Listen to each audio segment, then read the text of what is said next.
Chérif la fleba ou aminte sega utengine ka kwa jamuka mani fle mi me woli nanzaraka na jeunesse développement jamuka mini a dabora mali shifuna ko kama kasika kuma da duma chugumina Chérif la TV plateau kwa ya non abe chungu sibiri ka dan na 17h la ka table 18h la ni aw mu mase kala je sibiri aw se kala je tenendu ni oyi 11h ka table midi la jeunesse développement aka kunina bawe mi kasika shifuna ka ku ka baraw mini ka donc degu mu fana bu kan ka bararo la kasika kuma fana kan mi ba to baradegi o fana bese ka shu ka ke o krani kan chogo mina o de cadre konna nga bi babu anya kerengena femina o de yi la formation des jeunes au métier kasika jeune ka barakalan kasika o don shifina ko barabe kalan chogo jumena kunun barakalan ani bitayala we kelenwa munde la bi shifina ka be wari kanu katemi bara doni kan jona ni ala sona ma soni amena nda do babu ina ka wala awnyana ay masaba wuli kana nga plateau ko ani wulu bena jeka babu in kono kuma fawi mafolo ali Boubacar Konatiye aywa Bamako sigida gale ni o commune 1 ale ku wulu ka bulla barakala ko nyema baye amba fuwana nga wuli jabi assalamu alaikum monsieur Konate wa alaikum salam ina nga wuli jabi a jaranye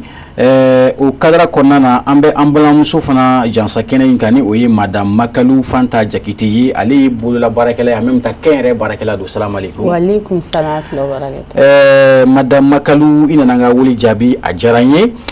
masabana ani malaba ali ambalmake adama togula ali fana ye bulla barakala kengenela kalikela duni o tayari ambi fu ina nga wuli jabi ko di basiti la assalamu alaikum wa alaikum salam merci beaucoup ani aw masaba de bina jeka jamuka en kono kuma fawi jamuka na ay wati kungurun soro samina jado fana iralanu o micro trottoir ya wula ka sambalma do fana madu ko nana ku ka hakilna ta do nga babu kan ni ala sonama abina o jawi ani fana mali bulla barakala beka nyama bani o chambre de métier aywa an wula ka sali framani o Mamadou Menko Traoré aleka akilna mi babu ina ay o fon ni soni kera amo o janu rawla nga 600 mina kuma di en fama kene kan akaseka kene nyama fi fana e chugo mina assalamu alaikum tu konati wa alaikum salam ko di basitila basifoti aywa anni sonjali yambi jansa Chérif la plateau ka no sabla babu mi nambala ka ke atita auka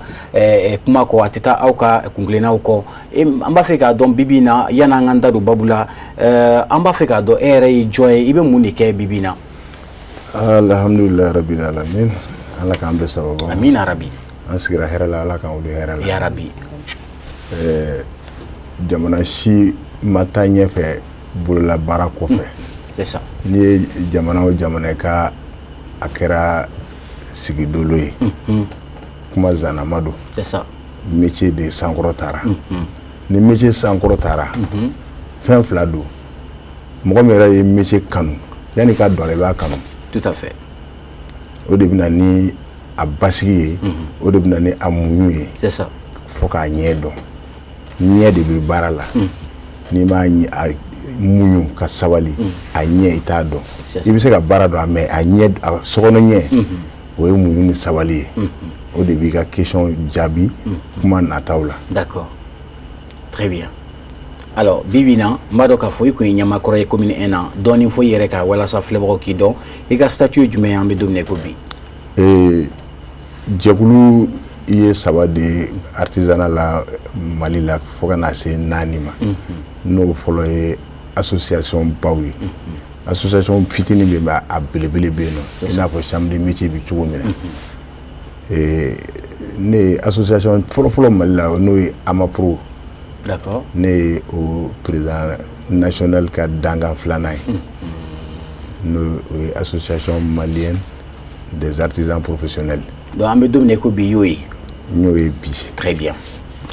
Bamako. Chambre de métier de Bamako no conférencier. Au président fana ka commission financière président au fana oyé. Très bien. Commune 1 kata 2007 faut 2019 d'accord ni nkero nyemaye fo kana se wati mina ni gele nana chambre de métier kono ni bara suspend ara bula baraka lokal lafia kama ni ben ti yoro mina ni mi kolosi lafia bita d'accord mais haklima bi se ka a dilan ni hakili ye. Faamuya. D'accord, ko si bi na a tɔnɔ minan kɔnɔ c'est ça. Ni Ala sɔnna ma aw minnu bɛ k'an filɛ bi Chérif la Jabaranin kɛ aw bɛ fɛn caman faamu bololabaarakɛlaw ka kungilennaw kan mun de la sifinnakaw bɛ wari kanu joona ka kɔn baara dɔɔni ɲɛ. Alors an bɛna kuma di an balimamuso ma kɛnɛ kan ni ale ye Madame Makalu Fanta Jakite ye i ye bololabaarakɛla i ye kɛnyɛrɛ fana baarakɛla ye bi bi na an ka babu je crois que an y'a fɔ sisan nka an b'a fɛ k'a dɔn bi bi na e yɛrɛ e ye an balaka ye e ka baara ye mun ni mun de ye bi an bɛ don min na i ko nin waati la. Sadio i ye kuma di yan a diyala n ye an bɛ Ala fo k'a barikada k'aw yɛrɛ fo aw ka baara la. Ne ye Madame Makalu Fanta Jakite ne ye entrepreneur ye n ye styliste ye. D'accord. Ne ka baara n ye styliste ye modeste fashion na. Modeste fashion o sinsinnen don sutura de kan sutura finiw kalali. Musow ta. D'accord. Ne ka baara sinsinnen don o kan. Donc n'i y'a faamu musow i n'a fɔ hijabu ni o n'a ɲɔgɔnna caman. Awɔ an bɛ hijabu kala an bɛ muso suturalenw ka se ka pari ka taa baarakɛyɔrɔ la. D'accord. K'a sɔrɔ u suturalen don an b'o finiw kala. D'accord. Robe de soirée b'a la u bɛ se ka minnu don ka taa kɛnɛmanaw na k'a sɔrɔ u suturalen don. D'accord. Donc n'i y'a faamu aw fana b'a fɛ ka min kɛlɛ o de ye i n'a fɔ tubabukan na u b'a fɔ cogo min na ko les habits indécents i n'a fɔ muso. On appelle ça la mode pudique. Ok, la mode pudique c'est ça. O don ka se k'o bila sanga la cogo min. Ka se k'o bila sanga na an ka jamana kɔnɔna na. A bɛ sanga na sisan an ka jamana dɔw la i b'a fɔ Sénégal. Marikuw bɛ Sénégal sisan minnu sigilen don sutura finiw kama. D'accord. Denmisɛnninw ka se ka fini lankolon don dabila. D'accord. I kɛra pogotini ye hali n'a sɔrɔ i tɛ muso furulen ye ka se ka muso su k'u kɛ fini ɲɛnama don kan ni o ye hijabu o n'a ɲɔgɔnna caman i n'a fɔ i yɛrɛ parelen bɛ cogo min na. D'accord, très bien. O diyara n ye kosɛbɛ an b'i fo Madame Makalu ni Ala sɔnna ma an bɛna kuma di ma i k'i hakilinata fɔ an ka babu kan sɔɔni. Alors an bɛna kuma di an balimakɛ ma ni o ye Adama Togola ye kori baasi t'i la. Baasi foyi tɛ n na. N b'a dɔn kuma ka gɛlɛn ma nka ni Ala sɔnna ma an b'i dege kuma la bi. E ka hakilina ye mun de ye an ka babu la mais bien avant ça an b'a fɛ k'a dɔn ko Adama Togola fana ye jɔn ye a bɛ mun de kɛ bi bi na. Ok bon ne yɛrɛ filɛ ne ye tailleur ye mais an tɛ fini kura ninnu kala an bɛ fini dɔ bɔ fini na de i n'a fɔ ka fini plaqué quoi. Ah d'accord. Donc ça veut dire que aw tɛ mɔgɔ mesure ta ka fini kala i ye. Voilà mais an bɛ mesure ta ka fini n'a ka bon i ma an bɛ se ka dɔ bɔ a la. I n'a fɔ fini qualité jumɛnw. I n'a fɔ forokiya jean pantalon. D'accord. Ani vesti ainsi de suite a ka ca quoi. Hali vesti aw b'o fana kɛ. Donc aw bɛ muso fini kɛ yan. Bon an bɛ muso fini kɛ mɔgɔ b'an ka yɔrɔ la minnu bɛ muso fini fini. D'accord. Mais aw kun tilenna nin ma munna aw ye aw kun tilen nin ma. Bon an nana sɔrɔ an ka cɛkɔrɔbaw olu de fana bɛ nin kɛ quoi. D'accord. Mais olu ye kalaliw kɛ ka tɛmɛ bon dorénavant u nana segin ka na nin na quoi. Voilà. Bon olu ye nin chemin fana yira an na an bɛ ka baara kɛ n'o fana ye. D'accord. Yala a bɛ cogo di est-ce que c'est rentable a bɛ la ka yala est-ce que ça va? Ouais, ça va donner. D'accord, très bien. Ouais. Alors rapidement en madame nani et qui hakilinata do an ka babu kan bibi na parce que non seulement il est jeune a kaye folo da folo yana ka kuma di en fama kene kan est-ce que bibi na fura ko jeune tɛ kube wari kanu ka tɛmɛ baara dɔɔni kan joona yala o phénomène mun de b'o kɛ e yɛrɛ bolo? Bon kuma la sɔrɔ tiɲɛ don jeunes bɛ baara wari kanu ka tɛmɛ baara kan parce que mɔgɔ dɔw bɛ na baara kalan na u t'a ɲɛɲini ka baara yɛrɛ kalan ka se fɔlɔ patron ka sɔrɔ ta u ɲɛ b'o de la m'a faamu. D'accord. U ɲɛ b'o de la alors que e dun kan ka fɛn kalan de ka se n'i ye baara kalan ka se a nafa fɔlɔ t'i yɛrɛ. D'accord. Voilà. Mais e to i ka parantiya hukumu kɔnɔna na e y'a waati tɛmɛ cogo jumɛn na yala est-ce que e fana confrontera nin problème in na wa? Bon ne ka parantiya kɔnɔna la ne fana tɛmɛna nin chemin fɛ i bɛ na waati dɔ la wari bɛ d'i ma i n'a fɔ wari tɛ d'i ma mais ni a kun fila fɛn fɛn kɛra ne la ne b'a supporter n bɛ taa so bon a ma courage bɔ n na quoi. D'accord. Voilà. Très bien, ma courage bɔ i la. Alors, c'est ce que je dis aujourd'hui, émission Jeunesse et Développement, on a découvert Tiamaya Kono. Avec vous, M. Konaté, en 2 minutes, sinon 1 minute 30, on va aller très vite. Alors, comme on est battu, démissionnons wari jara u ye ka tɛmɛ baara kalanni kan mun de b'o kɛ ko mun de b'a la k'o kɛ bibi in na parce que a ɲɔɲalen don kosɛbɛ. I bɛna a ye nin yɔrɔ de la ko an ka danbe bɛ ka lagosi quoi an yɛrɛ danbe fɔlɔ n'o tun ye wɔsi ka baara kɛ ka balo i wɔsi la ko fanga bɛ ka dɔgɔya i bɛna ye k'a fɔ ko jamana yɛrɛ donna jɛkuluw kɔnɔ jɛkulu minnu bɔra kɔfɛ ka na don an senkɔrɔ ka na don an ka jɛkulu kɔnɔ n'olu bɛ hali kalanden sara i n'a fɔ nanzaraw. D'accord. N'a ye formation kɛ a tɔ kɛra parenthèse yɔrɔ tɛ bilen hali baliku a bɛ fɔ min ma ko renforcement anw yɛrɛ ka pe renforcement ka dɔ fara an ka dɔntaw kan an yɛrɛ b'a fɔ ko est-ce que per diem b'a la wa. Voilà. Bon ni ɲɛmɔgɔ yɛrɛ ye kalan yɛrɛ sinsin per diem kan sara kan denmisɛnninw b'a kɛ cogo di olu kɔni bɛ kɛlɛ de kɛ sisan parce que olu yɛrɛ b'a kɛ ko ja droit a kɛra droit ye karamɔgɔ yɛrɛ b'a ɲini anw yɛrɛ fana b'a ɲini. C'est ça. A daminɛ n'o la mais nanzaraw de nana n'a an fɛ ka mɔgɔ kalan k'i sara k'a sɔrɔ fɔlɔ an tun bɛ an ka danbe hɔrɔnya an tun b'o o sinsin baara de kan an tun b'an ka silamɛya dafa ni baara de ye parce que ka balo i wɔsi la o de bɛ silamɛya dafa o de bɛ arijinɛ yɛrɛ sira jɛya. O ye hɔrɔnya fana ye. parce que n'i sela cogo o cogo n'i taara lajɔ k'i ye mɔgɔw ka nafolo de minɛ ka balo la i ma a baaraw kɛ i bɛ n'i kɔlɔsi i bɛ taa a sara bɔ arijinɛ jahanama. C'est clair. Ala k'an bɛɛ kisi o ma. O fɛn b'a fɛ ka tiɲɛ k'a sababu kɛ mɔgɔw natara kojugu mais tubabuw y'an nɛgɛ k'an dege wari dun na. Donc an binna olu ka piège kɔnɔ. An binna o piège kɔnɔ. D'accord. O y'a sababu dɔ ye. D'accord. Très bien. Je crois que rapidement, vous avez une minute aussi. Ni réaction dɔ di o kan k'a fɔ n'a ma ye i ye muso ye fana peut-être i bɛ k'a vécu nin waati la ou bien i y'a vécu ka tɛmɛ mun de b'a kɛ e ɲɔgɔnnaw k'a fɔ ko u bɛ kɔn ka wari kanu ka tɛmɛ baara dɔɔni ye. Sadio ne ye jeune ye anw jeunes filɛ nin ye ne bolo réseaux sociaux nɔba bɛ anw ta la. D'accord, l'influence des réseaux sociaux.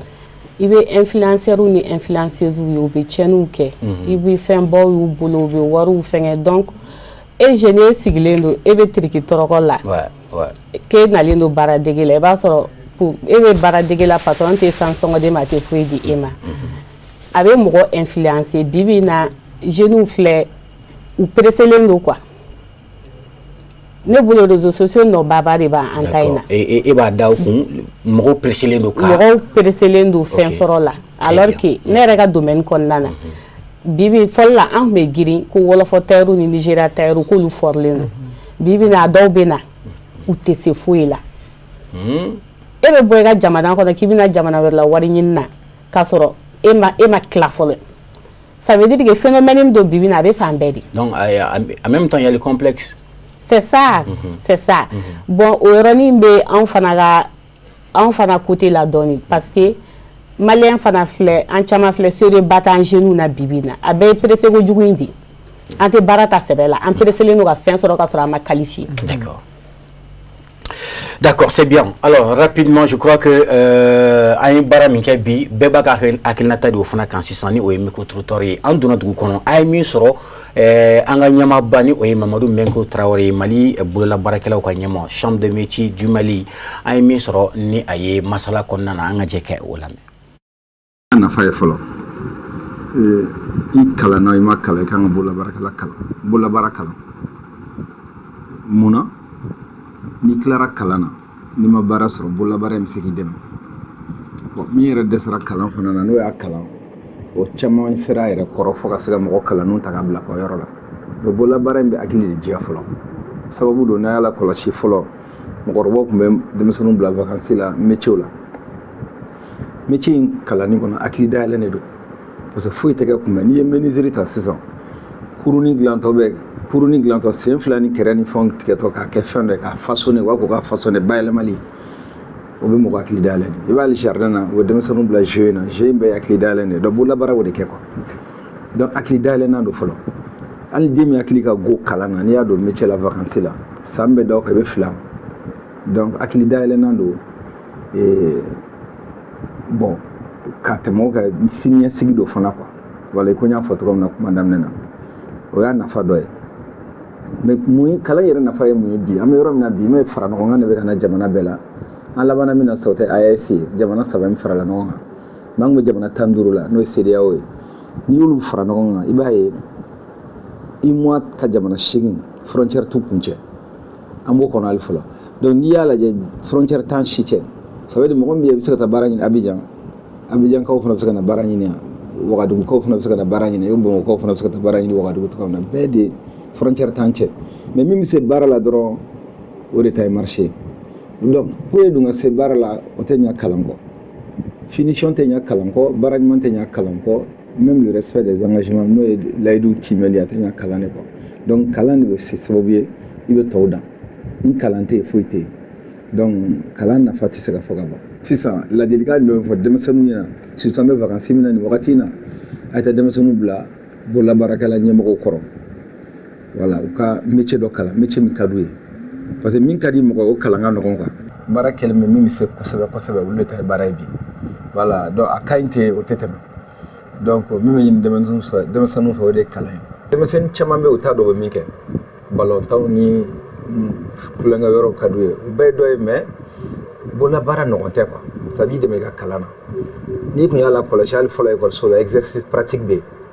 i t'o min sɔrɔ ekɔli la dɛ o de bɛ se ka kɛ kalo 3 in kɔnɔ voilà kalan ɲana i bɛ se ka na bololabaarakɛla la kalan ma ɲa i bɛ se ka segin ka na bololabaarakɛla la parce que mɔgɔ min kalanna 9 de b'ale bolo mais min ye métier kalan 1 de b'i bolo parce que i b'a kalan mɔgɔ min métier kalan o métier dɔɔni 1 de b'a la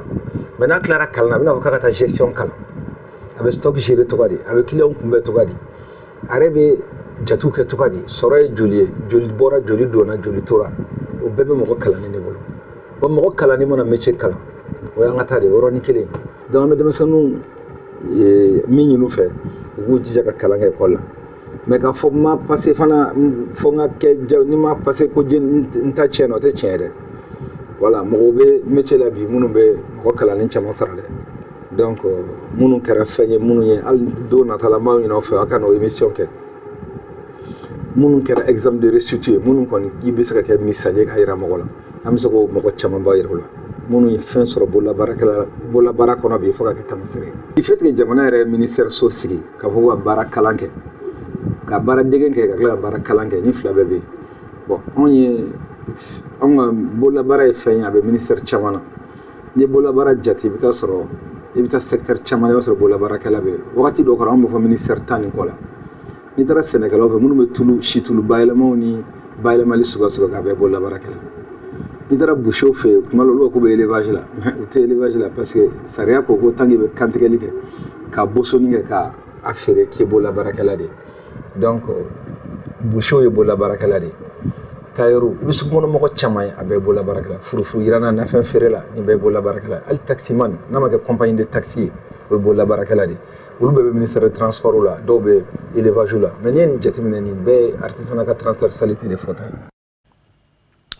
Voilà, donc ni waati la an bɔra ka Mali bololabaarakɛlaw ka ɲɛma o de ka laseliw lajɛ sisan ni o ye Mamadou Menkuru Traoré a ye min sɔrɔ k'a fɔ bololabaara yɛrɛ nafa kan a y'a hakilinata fɔ je crois que plateau sanfɛ an bɛɛ bɛna hakilinata fɔ kelen kelen ka dɔn k'a fɔ madame Makalu an bɔra k'an ka ɲɛmaba lamɛn sisan ni o ye Mamadou Menkuru Traoré ye a ye min fɔ bololabaara nafa kan ko maa o maa hali taxibolila ye bololabaarakɛla de furufurufeerela ye bololabaarakɛla de nga hali bi denmisɛnninw k'u sinsin bololabaara dɔɔni kan kosɛbɛ kosɛbɛ sabula i tɛ se ka bali ka baara dɔ daminɛ ka bali ka bɔ k'a fɔ k'i y'a faamu mais f'i k'a kanu fɔlɔ de a ye min fɔ. baara o baara n'i b'a la a fɔlɔ ye kanu de n'i ma fɛn fɛn kanu i tɛ nɔ bɔ a la o de kama o yɔrɔnin na fana masaw fana nɔ b'a la parce que bololabaara kɛlen don bolo kɔfɛtɔ fɛn de y'anw bolo pour nous ni mɔgɔ min dɛsɛla o de bɛ taa bololabaara la. Ne filɛ nin ne ka diplôme bɛ ne bolo master 2 en ingénierie financière mais ne bɛ baara min na kanu de bɛ ne na o de kama n y'a décidé ko n bɛ taa la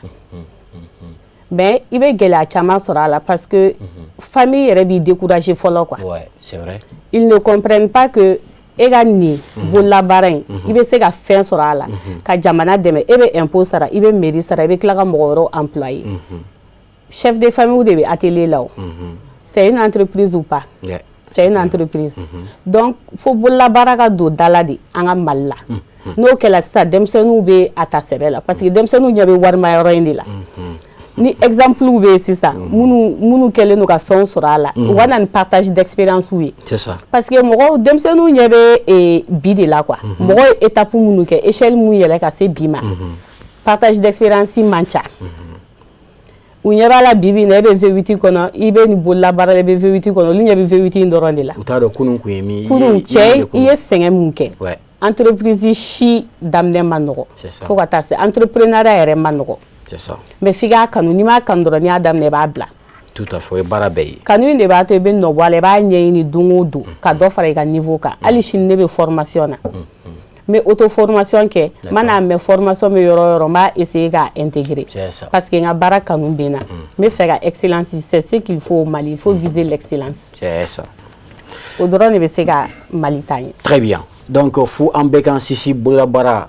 o kan ka tila jamana ɲɛmɔgɔw k'a ɲini u fɛ u k'a bila ba la i n'a fɔ an fa kan fɔ cogo min na je crois que an bɛna kuma d'a ma alors Adama e ye mun de faamu an ka ɲɛmaa ka kuma la k'a fɔ ko bololabaarakɛla bololabaara kan ka bila ba la Mali jamana kɔnɔ a ko ko hali ni o yɛrɛ tɛ Mali ɲɛmɔgɔw ye caman kɛ nka e bolo mun de ye jeli kɛ sisan bon en tant que jeune bon en tant que moi yɛrɛ bon o ye caman kɛ bon halisa an mago bɛ dɛmɛw la quoi d'accord i n'a fɔ an ka baarakɛ matériel ni fɛn ninnu mago bɛ olu la donc e bɛ ka baara min kɛ a kanu b'i la nka hali bi handicap dɔw bɛ ɲɛfɛ sabula i mago bɛ baara min na olu se t'i ye voilà olu se t'i ye mais k'a kɛ i n'a fɔ delili fana delili ninnu tɛ quoi c'est ça kuma na fɔ cogo non i bɛ baara la nka e bɛ baarakɛminɛn min b'e bolo bi e wasi yɛrɛ de y'a san maintenant c'est pour dire que aujourd'hui maa si tɛ yen nɔ k'a fɔ ko maa si t'i yɛrɛ labɔ bi voilà i kɛra baarakɛla ye cogo o cogo i baara kɛ cogo o cogo fɛn dɔ b'i jɛ quoi nka e bɛ ka dusu min bɛ e la ka baara kɛ i b'a fɛ ka o de ɲɛfɔ k'a fɔ vraiment o k'i dɛmɛ ka dusu in tɔ laban quoi c'est ça voilà d'accord merci bien alors an bɛna kuma di an ka ɲɛmaa ma kɛnɛ kan je crois que an bɔra ka Mali ɲɛmaa Mali bololabaarakɛlaw ka ɲɛmaa an ye o ka laseli mɛn sisan je crois que i bɛ se ka mun de sɔrɔ ka fɔ ale ta kan ani fana i bɛ se ka a dafa mun de la bon a ye min fɔ olu ye lakikaw ye d'accord métier yɛrɛ ka ca fɔlɔ a ka ca ni métier 400 ye ne ko n ko jamana n'i bɛ fɛ a ka bɔ nɔgɔ la jamana ɲɛmaaw kan k'u fanga da métier de kan fanga bɛ da métier kan cogo di d'accord i b'a kɛbagaw n denkɛ ka kuma dɛmɛ n'o ye baarakɛminɛn ɲuman filanan marché min ni gouvernement b'a a di jamana wɛrɛ denw ma ka o minimiser c'est vrai président ye CEDEAO an ka zone les 8 pays fɔlɔ que jamana 15 kun don a y'a fɔ mais bi a ye réduit an nana 3 la mais o waati depuis an bɛ jamana 8 kɔnɔ olu mɔgɔ bɛɛ bɛna marché ɲini anw fɛ k'an ka marché minɛ k'a kɛ an ka dugu kɔnɔ yan ka jamanadenw minnu bɛ ka impôt sara ka walidenw tɔpɔtɔ minnu ma chance sɔrɔ ka taa kalan na k'olu sigilen to non seulement jamanaden baarakɛla bɛ décourager parce que a ɲɛ bɛ marché taatɔ la jamana tɔw bɛ u ka jamanadenw privilégié hali tubabuw u bɛ marché di mais u ka jamanadenw u b'olu équiper ka ɲa u bɛ kumaba don olu ma mais u bɛ sous-traitance kɛ ni jamanadenw mɔgɔ wɛrɛw ye mais anw fɛ yen nɔ wolomali ba ma k'o la jamana a bɛ ka taa cogo min na ni i n'a fɔ yɛlɛma bɛ ka na cogo min na dɔɔnin u kan k'u fanga dan métier k'u fanga dan métier dɛmɛni kan d'accord pour que chômage ka se ka ban ka se fo 80% ma inchallah parce que chômage bi yɔrɔ min na bi ni ye ekɔlidenw yɛrɛ ta minnu bɛ tila san o san Mali kɔnɔ o ka ca ni maa 15,000 ye maa 15,000 o statistique ta i ka san 10 ta dɔrɔn i k'o fara ɲɔgɔn kan olu jeunes bɛ min bɛɛ bɛ te wuli la a ka ca caman taara kɔgɔji la kɔgɔji fɛ caman tora ji la jigitigɛ fɛ i bɛ dɔw ye moto boli la ka kɛ taxi ye mais master ni licence b'u bolo a ka ca ka ca ne ye dɔ ye fali wotoro boli la fo ka taa se a ka fatuli ma Allahu akbar a bɛ ne ka dɔgɔ a tilala a ma baara sɔrɔ a bɛ to ka fali de boli ka taa bɔgɔ cɛ k'a feere mɔgɔw ma a nana ɲinɛ kalan kɔ finalement parce que baara yɛrɛ ma sɔrɔ a kɛra fali boli fo k'a kɛ cɛkɔrɔba ye k'a fatu ne y'o ye ɲɛ la Bamako yan d'accord donc misali ɲumanw bɛ yen ka jamana dɛmɛ ka jamana bɔ nɔgɔ la jamana ɲɛmɔgɔ yɛrɛ ka lafiya métier n'i bɛ fɛ ka lafiya jamana mara la métier dɛmɛ i y'a fɔ cogo min na jamana kelen tɛ se k'a bɛɛ kɛ i ye min fɔ o ka ɲi i b'a ye an bɛ wele fana bila an ka u b'a fɔ cogo min na bamanankan na kɛnyɛrɛ se bɛ minnu ye dɛmɛjɛkuluba ninnu i n'a fɔ entrepreneur ba ninnu Mali waritigiba yɛrɛ a tɛ wari don ko ɲɛnama na fo ko lankolon sinon e ye min fɔ bon u ka yafa n ma kuma de don nka i ye min fɔ en réalité n'i y'a jateminɛ a bɛ mɔgɔ fana dimi parce que k'a fɔ ko nin bɛ secteur kɔnɔ nin bɛ quartier kɔnɔ bɛɛ ɲɛ b'a la waritigiw ɲɛ b'a la se t'anw ni se tɛ minnu ye bɛɛ ɲɛ b'a la bon en tout cas c'est regrettable donc c'est pourquoi an ye micro-trottoir dɔ kɛ sisan juste an bɛ kuma d'i ma o fana ye min fɔ licence de b'ale bolo c'est un professeur d'anglais mais a bɛ selilaga feere de kɛ an ka jala ye sɔnni an bɛ ɲɔgɔn sɔrɔ. That business ne kun ye kalanden licence bɛ n bolo anglais kan na bon comme fɛn tɛ yen fɔlɔ n bɛ ka n débrouiller ni commerce ye n bɛ selilaga ninnu feere bon ainsi de suite souvent fana bɛ cours d'anglais fana di en cas de besoin je suis un prof d'anglais min ye ne kun si nin baara modèle ma les parents n'ont pas assez de moyens n'i b'a dɔn ko wari tɛ e fa ni ba ninnu bolo donc i yɛrɛ b'i cɛsiri kosɛbɛ i bɛ se ka école dɛmɛ ni sira o sira ye donc i b'o o baara kɛ pour que i kana siri mɔgɔ la quoi o de kama ne fana bɛ ninnu ta k'a feere n bɛ n yɛrɛ dépanner n'a ye n tɛ mɔgɔ deli wari la ne bɛ nin kɔnɔna dɔn ni sonyɛni ye i kana i sigi k'a fɔ diplôme bɛ n bolo master bɛ n bolo doctorat bɛ n bolo baaralankolon tɛ yen mɔgɔ lankolon de bɛ yen ne y'a commencé ni ji feere de ye mais bi bi in na alhamdulilayi n bɛ selilaga feere n bɛ min sɔrɔ o la n t'o sɔrɔ ji la auparavant n kun bɛ ji de feere gari in kɔnɔ yan nafa min bɛ bololabaara la kɛrɛnkɛrɛnnenya la jago n'i bɛ jago la i ni mɔgɔw bɛ ɲɔgɔn dɔn i bɛ expérience caman sɔrɔ wa n'i taara fan o fan fan bɛɛ y'i ka mɔgɔ ye alhamdulilayi nafa fɔlɔfɔlɔ min b'a la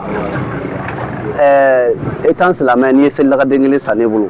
i bɛna ne kɔni bɛ wari kɔni minɛ mais i bɛ seliji o seliji t'a la ne kɔni bɛ dɔ sɔrɔ a baraji la malgré que i ye wari di yan o y'a nafa belebeleba dɔ fana ye bon en plus de cela ne b'a ta n fana bɛ n ka essence sɔngɔ fana sɔrɔ a la k'a sɔrɔ n ma dɛn mɔgɔ la ne bɛ min fɔ n ɲɔgɔnnaw ye an ka wuli ka tesigi in dabila ka gɛrɛsigi in dabila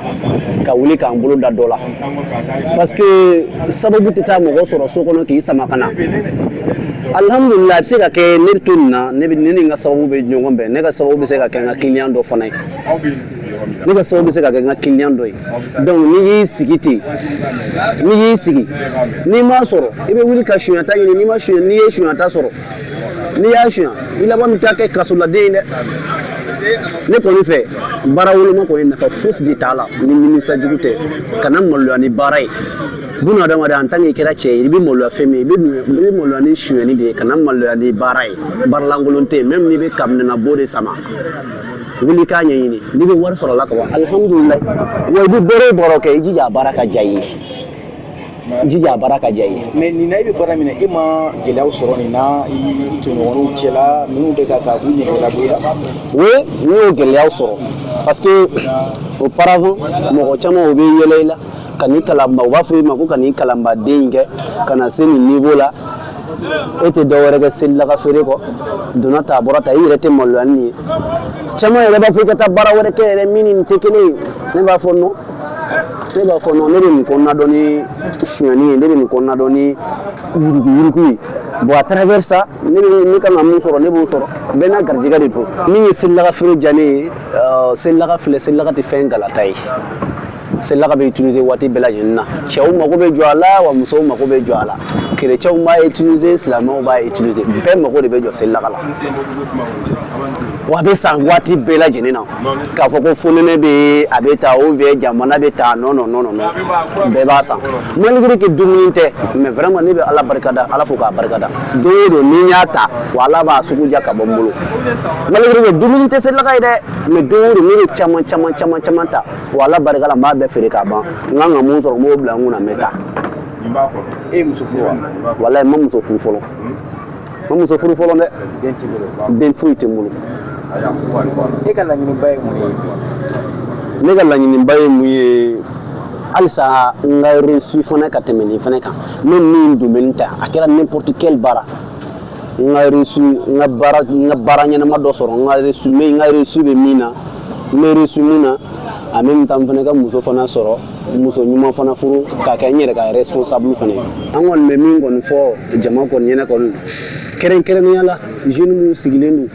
n'u tɛ fɛn na n'u bɛ ka te de wuli n'u tɛ dɔwɛrɛ ci wɛrɛ t'u la baro gɛrɛnsigi kɔ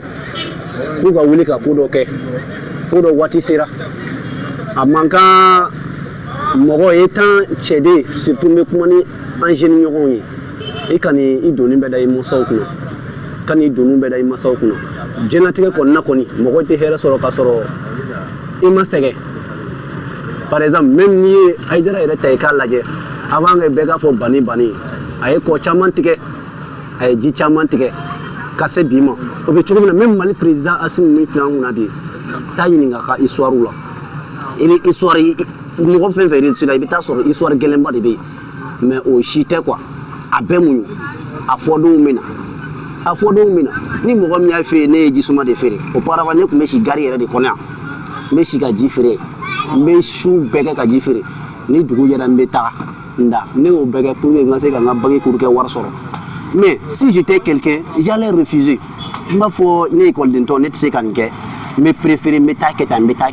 nin kɛ n bɛ don dajugu fɛ non tel n'était pas au cas somɔgɔw bɛ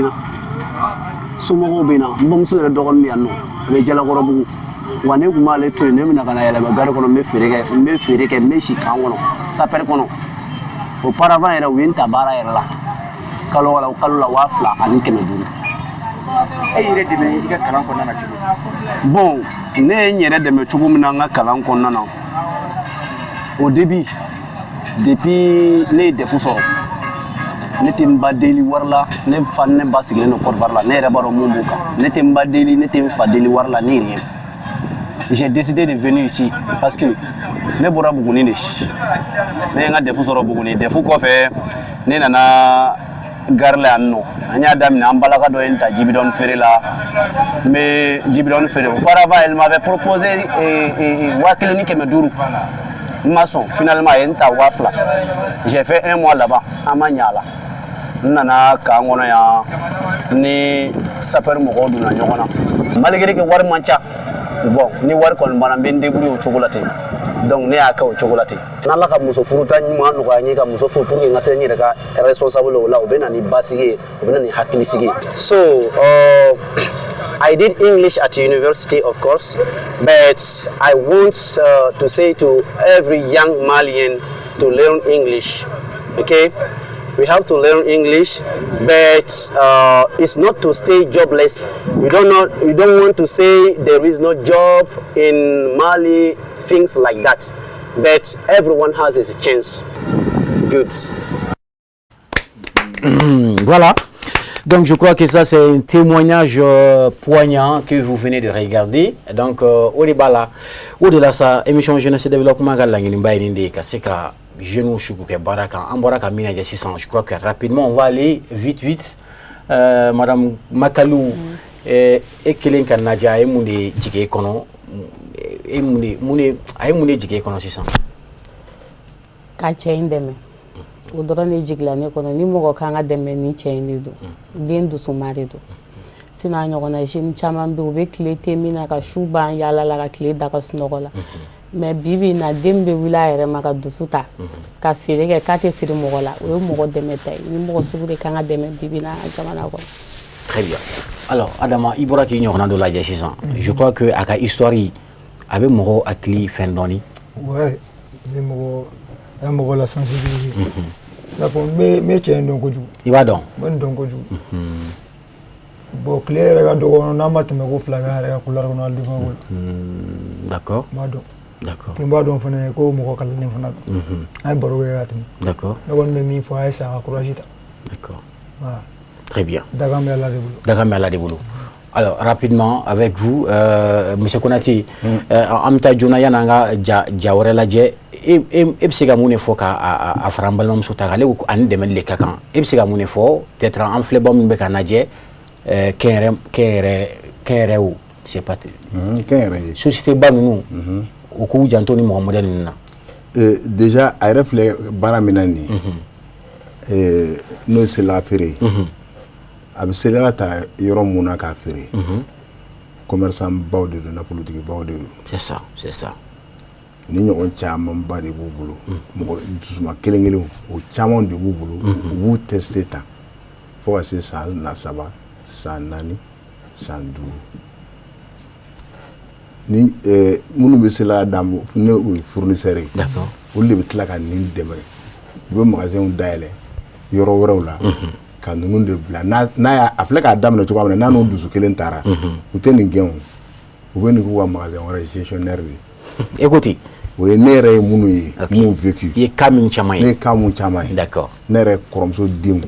olu bɛɛ kɛra multi millionnaire ye selilaga feere la tantɔ d'accord suguba kelen kɔnɔ d'accord donc e bɛ se ka mun de f'a ye a ka nin minɛ dɔ fara a ka nin dusu in kan d'accord a kana nin filɛ baara lankolon yɛrɛ ye très bien ni entreprise de dilantɔ y'a fɛ i n'a fɔ ne yɛrɛ ye n ta daminɛ cogoya min na ni kurun dilan ye ka tila ka kɛ ébéniste belebeleba ye très bien a ɲɛna parce que jagokun o de ka gɛlɛn bi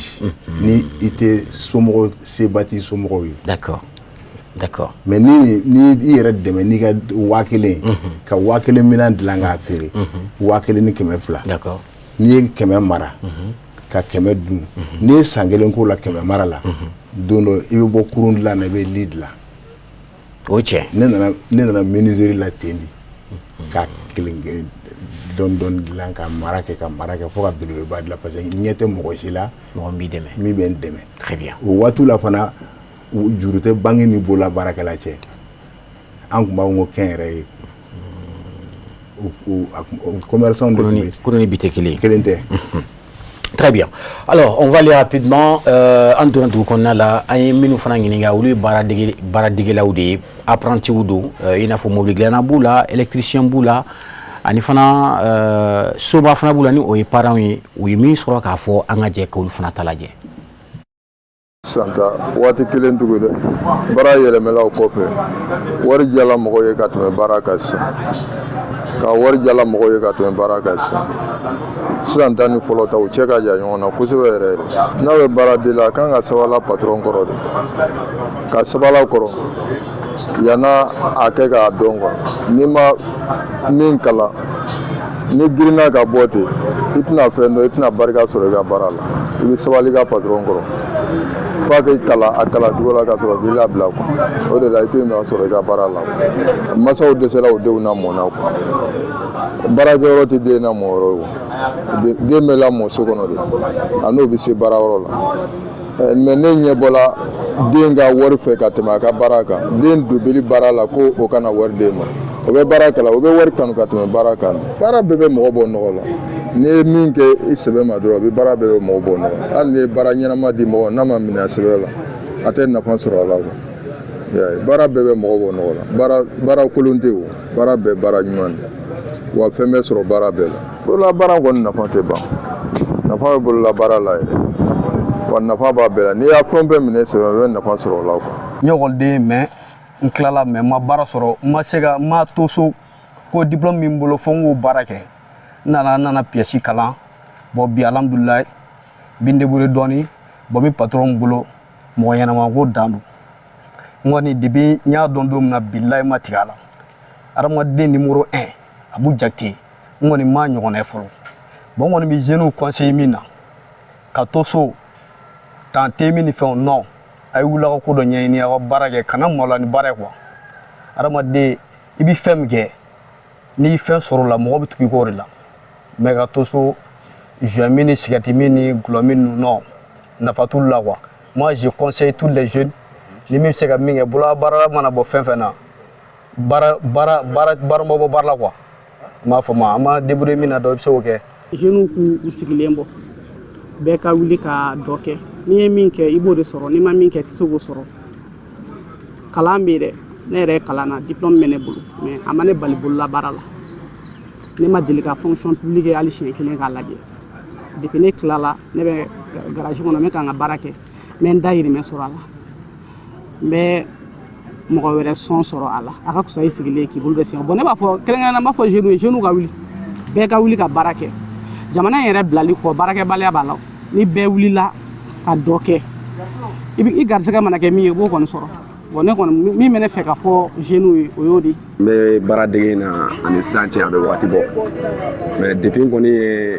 baara daminɛ fo ka se bi ma faamuyali minnu b'a kɔnɔ n ye caman faamu wa n ye caman dɔn bon ne ye n ka baara dege daminɛ 2013 ne ka baara dege bɛ boli courant min bɛ mobili la ne ka baara dege bɛ boli o de kan degun caman b'a kɔnɔ parce que i b'a dɔn baara filɛ n'i bɛ baara kɛ tiɲɛni bɛ se ka k'i bolo tout le moment bon i b'i sigi n'o ye bon an kɔni an b'a la ni tiɲɛni min kɛra an bolo ala ye patron ɲuman d'an ma patron ma an dɛmɛ n'o tiɲɛni ye a b'o résoudre cogo min na o kan ka résoudre ten an bɛ ka baara kɛ ten de bon n kɔni bɛ min fɔ n ɲɔgɔnna tɔw ye mɔgɔ minnu bɛ baara dege la hali minnu tɛ baara dege la baara dege n'i y'a nafa ta k'a kɛ wariko ye i bɛ sɛgɛn parce que an bɛna baara kalan yan wagati min na hali fɛti seli n'a ka seli a 31 n'a ka 31 an ka patron bɛ dɔrɔmɛ 40 de d'a ma a ye taa cɛntiri san mais bi an ka patron yɛrɛ b'a fɔ taa 500 baara kɛ i ka n'a di an ka dun parce que ala y'a dɔn a yɛrɛ y'a dɔn k'a fɔ k'an y'a nafa sɔrɔ ne kɔni b'o fɔ n tɔw ye ni n ka métier kalan n b'a tɔnɔ la bi parce que hali ne ni mɔgɔ minnu yɛrɛ k'i kun ye gɛrɛn kelen ni mɔgɔ minnu ye teri ye bi olu yɛrɛ bɛ ne wele bi ko taa n ka baara kɛ n bɛ taa u ka baara kɛ komi teriya min b'an ni ɲɔgɔn cɛ sara tɛ yen ni sera ka min di an b'o bila n bɛ na n bɛ n ka baara kɛ parce que n bɛ yɔrɔ min na bi kɔni n bɛ ala fo n y'a nafa sɔrɔ. Bolola baarakɛlaw ka kuma yanni n ka n da don a la fɔlɔ n bɛ foli bila Mali bolola baarakɛla bɛɛ ma an bɛ foli bila o ye parce que n'i y'a ye an bɛ Mali kɔnɔ yan ala ni olu ka cɛsiri foli bilalen kɔ an ka karamɔgɔw ani an wolofa n'an wolobaw olu fana kan ka fɔ parce que an bɛ mobili minnu kɔnɔ ani an bɛ so minnu kɔnɔ a bɛɛ bolola baarakɛlaw ka cɛsiri ye an kɔni bɛ min ɲini u fɛ u k'u yɛrɛ former kosɛbɛ parce que formation in an y'a fɔ depuis anw bɛ université la u y'a fɔ an ye ko n'an ma formation kɛ Afrique bɛɛ bɛna fara ɲɔgɔn kan don min na an bɛ nimisa parce que mɔgɔ wɛrɛw de bɛna baara kɛ en place la. Voilà, donc je crois que émission jeunesse et développement ma flifi wa bala ka shirifla jabran de lajɛ ni waati la jeunesse et développement an ka rubrique min na an b'a a kɔnɔ ni o ye micro trottoir ye an bɔra ka baaradigilaw ka laseli lamɛn sansan alors rapidement on va aller ni 30 e mun ye faamu an balima ninnu minnu bɛ baaradege la ayiwa dɔ y'a fɔ ko ale kɔni vraiment ale b'a tɔnɔ sɔrɔ ale b'a tɔnɔ la bi parce que ale y'a kanu ayiwa a ma pressé wari kɔ e bɛ se ka mun de sɔrɔ k'a fɔ minnu bɔra ka fɔ sisan. Ne bɛ mun fɔ jeunes ɲɛna o ye wari fɛn ɲinina tɛ dusu. D'accord. O de fɔla anw ɲɛna n'i bɛ fɛn ɲini na dɔnni in filɛ nin ye a tɛ bɔ sanfɛ ka jigin fo dɔ de k'a transmet i ye. C'est ça. E mago bɛ dɔnni na i ma jigin patron ni e y'i ka dɔnni sɔrɔ an k'a kɛ bi patron tɛ dɔrɔmɛ di e ma e ma n'i ka dɔnni sɔrɔ e bɛ se ka taa yɔrɔ la kɔfɛ patron tɛ se ka dɔnni bɔ e bolo tuguni e n'i ka dɔnni de bɛ taga o yɛrɛ ye perte ye o patron ma e n'i ka dɔnni mana taga sisan e bɛ se ka miliyɔn sɔrɔ i bɛ se ka kɛ yɛrɛ ye kɛ i bɛ miliyɔn sɔrɔ ou bien i bɛ se ka taa mɔgɔ wɛrɛ b'i sara saraba la donc pour un début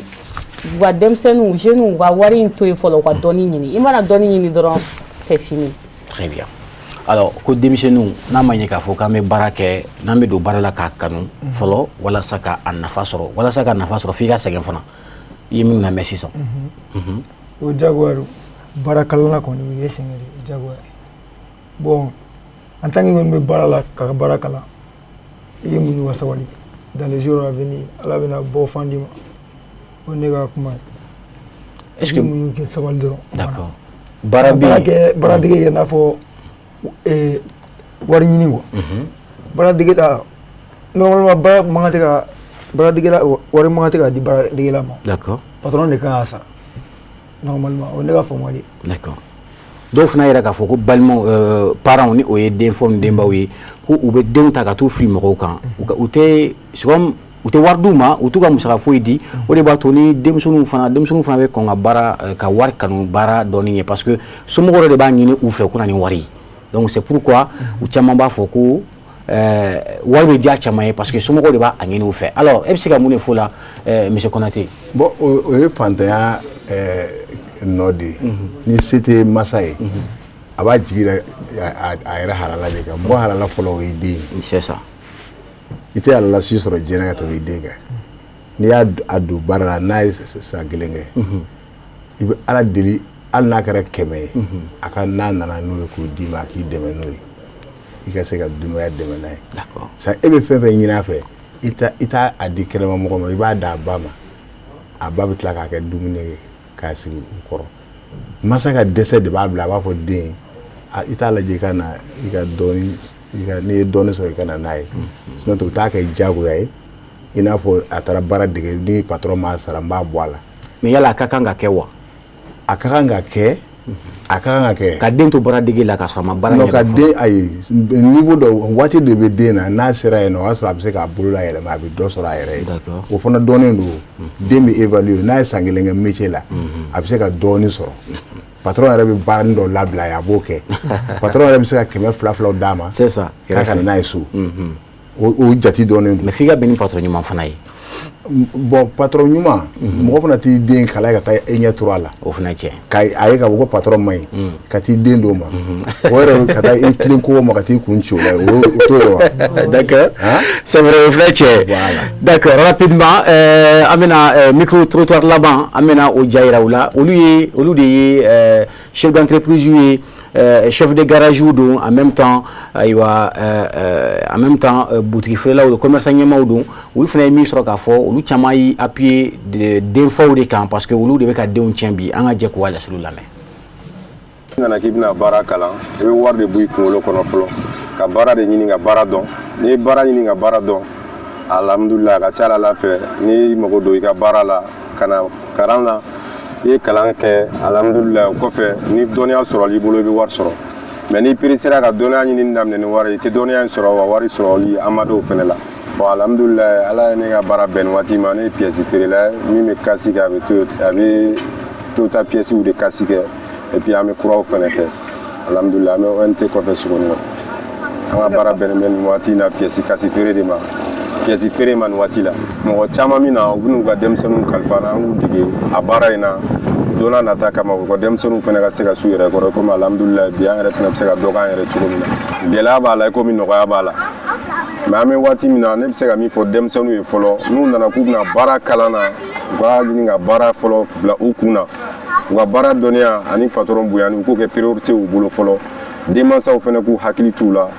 n'u bɔra yan u kana to k'u la décourager ni wariko ye parce que n'i ye denmisɛnnin la décourager ni wariko ye a bɛ kɛ sababu ye a kan ka dɔnniya min ɲini ni fanga ye a t'o dɔnniya ɲini ni o ye a b'a ni tulonkɛ lajɛ tulonkɛ ye jumɛn e ma se wari sɔrɔ ma fɔlɔ e nana baara kalan na n'i ye wari da i ni kan i tɛna dɔnniya kɔni sɔrɔ parce que e ka patron bɛ ka fɛn min kɛ a ye hakɛ min kɛ san'a ka baara in yɛrɛ ɲɛdɔn e t'o dɔn a ye baara in kalan cogo min na gɛlɛya min kɔnɔ e tɛ fɛn kalama o la min b'a bolo waati min kɔnɔ ne nana ne y'i ɲɛ jɔ o la yɔrɔ kɔni aw ti ɲa donc ne kɔni bɛ se k'a fɔ bɛɛ lajɛlen ni a ye denmisɛnninw di k'u ka baara kalan a kana wariko a kan'o don kunkolo kɔnɔ u ka patron bonya u k'o kalan u ka baara dɔnniya ɲini u k'o kalan n'u ma fɛn min fɛnɛ faamu baara kɔnɔna na u ka o ɲɛfɔ u ka patron ye nin waati in kɔnɔ i ye nin an bila nin na nin gɛlɛya b'an kan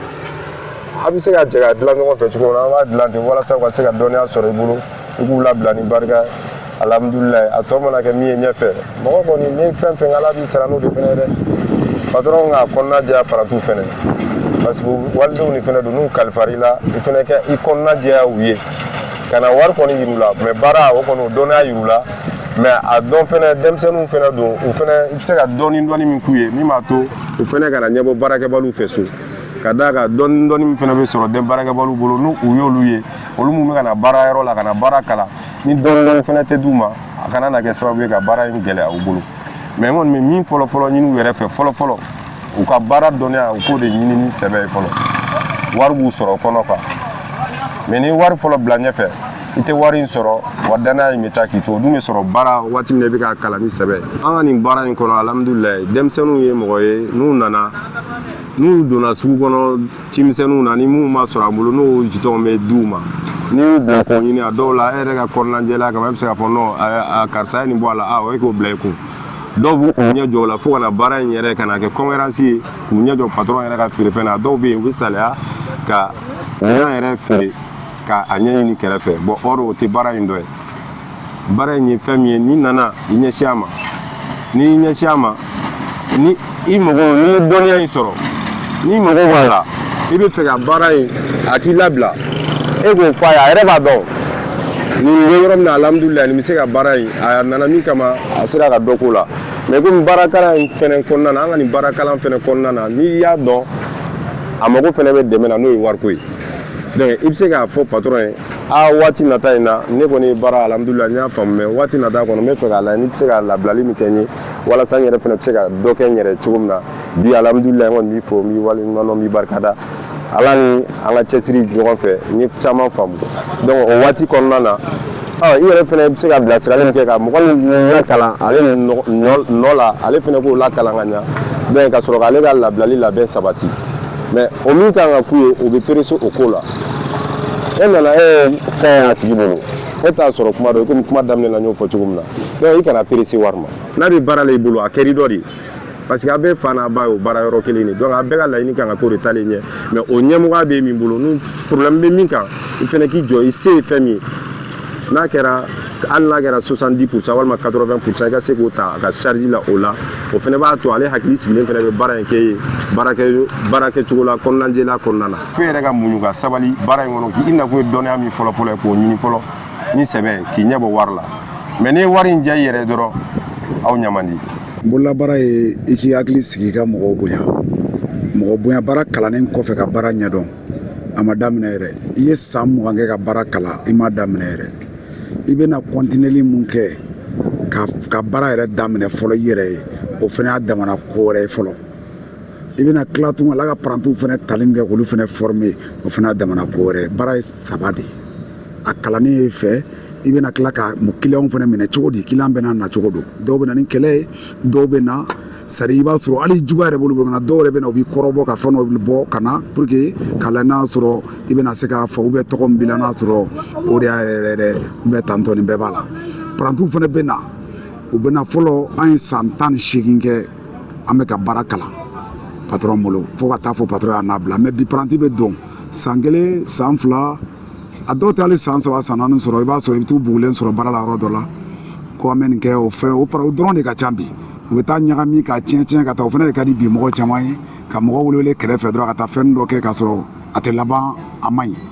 I k'i tilen ka patron barika ɲini I ye miliyɔn 1 sɔrɔ I b'a di patron ma I ye 500 sɔrɔ I b'a d'a ma a bɛ dugawu mun kɛ karisa I ta k'a sara I ye I bɛ fɛn bɛɛ sɔrɔ a la ne bɛ na an ni ne ma baara kɛ tile kɔnɔ yanni wula cɛ nafolo bɛ bɔ yɔrɔ la o b'o ye ka di ne ma n b'a dun barika de y'o ye hali ni n danna mobili 1 ma n ka nasɔngɔ bɛɛ bɛ sɔrɔ a la n ka fɛn bɛɛ bɛ sɔrɔ a la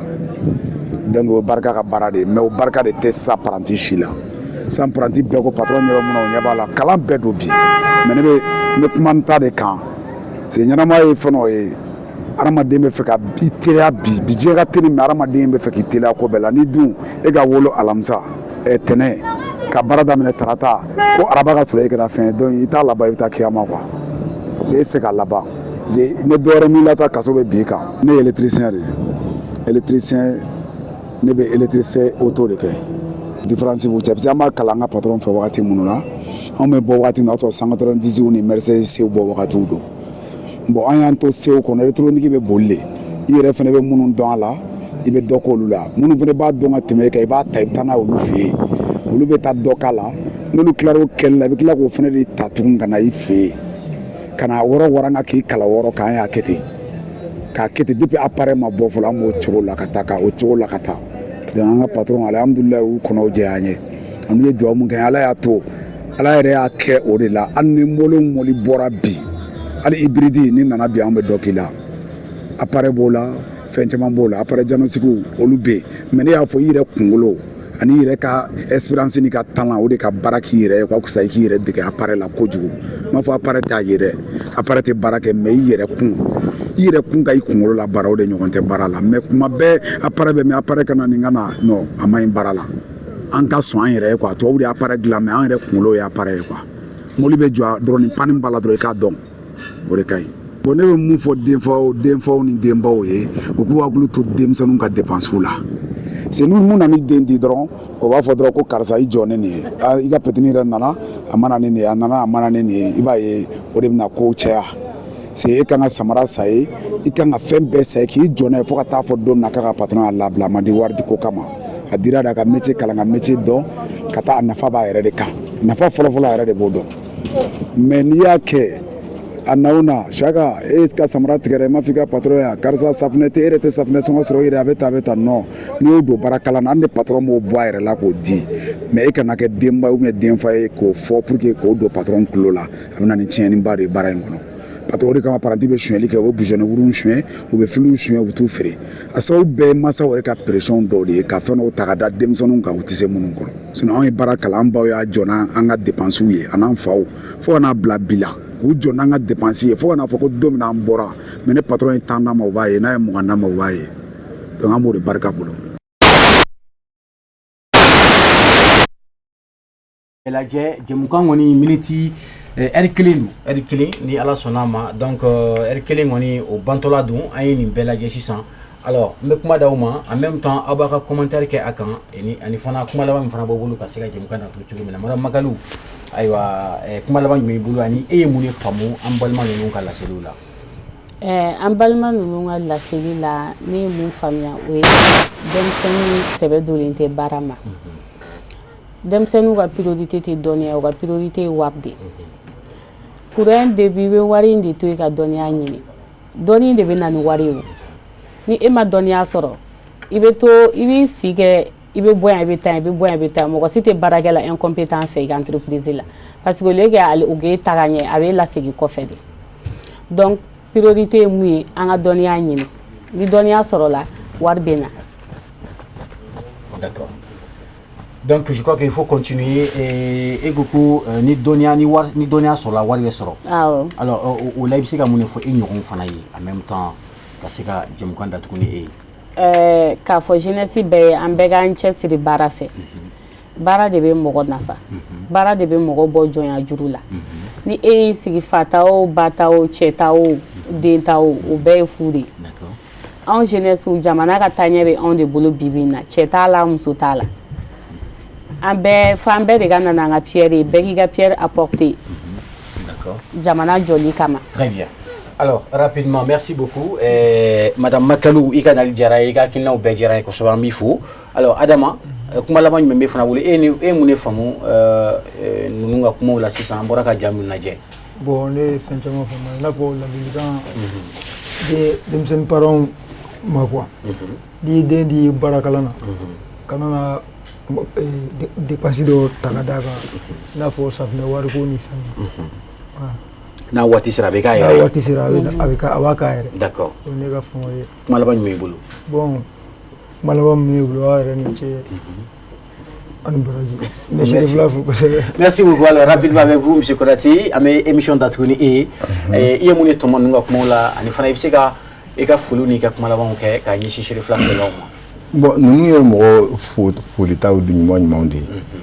mɔgɔ minnu sɔnna ka baara dege ka balo a la ka laban ka walidenw fana dege olu ka se ka u yɛrɛ ta mɔgɔ fota ni mɔgɔ dɛmɛtaw don jamana ɲɛmɔgɔ fɛ jamana ɲɛmɔgɔ ka dɛmɛ an bɛ kuma o kan kɛrɛnkɛrɛnnenya parce que n'i ko dɛmɛ dɔw b'a fɔ a bɛ kɛ dɔw yɛrɛ ko ka wari di u ma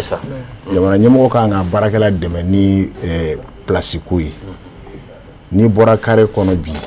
i b'a ta carré kun f'a kun du si tɛ yen nɔ ni min ma a ka du ɲɛfɛla kɛ magasin ye k'a jigi da bolola baarakɛla ka tɔrɔmɔɲɔni kan o bɛ bolola baarakɛla caman ka baarakɛyɔrɔ datugu sojuru parce que waati bɛɛ a ti marché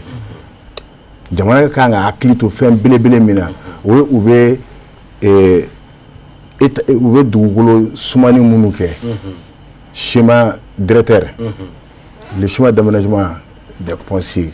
ka bolola baarakɛyɔrɔ prévoir a bɛɛ lajɛlen na commune bɛɛ la sinon quartier bɛɛ la i n'a fɔ nafere sugu bɛ quartier bɛɛ la cogo min na nafere yɔrɔ filɛ bolola baarakɛyɔrɔ filɛ k'o di bolola baarakɛla ma o bɛ dɔ bɔ bolola baarakɛlaw ka degun na o ye degun belebele ye o bɛ baara datugu a b'a minimiser mɔgɔ kura minnu fana n'olu denmisɛnnin minnu bolo kan ka don olu dɔw bɛ u ye kalan kɛ ka dan sira la école professionnelle bɛ yen an kumana métier kan duguma kalan kan an kan ka fitinin dɔrɔn fɔ a professionnel fana kan don dɔ ka babu ta o kan nafa min jumɛn bɛ professionnel mɔgɔ kalannen ka métier la a bɛ gɛlɛya sama ka bɔ jamana kɔnɔ ka se hauteur jumɛn na ani duguma degeli a différence ye jumɛn ani avantage comme wati ni ala sɔnna ma i ye min fɔ o babu ye an b'o mentionner don dɔ la an b'i wele ka na kɛnɛ kan ka se k'i da don o la cogo min na merci beaucoup i nana weleli jaabi a diyara kosɛbɛ je crois que jamukan kɔni sera a banyɔrɔ la ka ban an b'aw bɛɛ fo dan tɛ foli min na madame oui allez-y c'est bon. Merci beaucoup, M. Konaté. Boubacar Konaté, ancien président de la Chambre des métiers de la commune 1 du district de Bamako. Merci beaucoup. Et Mme Makalou Fanta Diakité, entrepreneur. Adama Tougoula, tailleur. Merci beaucoup. Awi Jamoukan Diatim Netchougoum na rubrique Chamamba Kumbakono. Awi Oubé Diakan. C'est tout comme na akilna wɛrɛ daw ma bɛ se ka min faamu an b'aw bɛɛ fo dante foli min na ala ka diɲɛ waati wɛrɛ yɛrɛ na sibiri wɛrɛ ni ala sɔnna ma an bɛ ɲɔgɔn sɔrɔ Serifula Jabaranin kan babu wɛrɛ kɛnɛ kan min bɛ tali kɛ sifinnakaw kunkanko kan ala ka hɛrɛ kɛ Mali ye.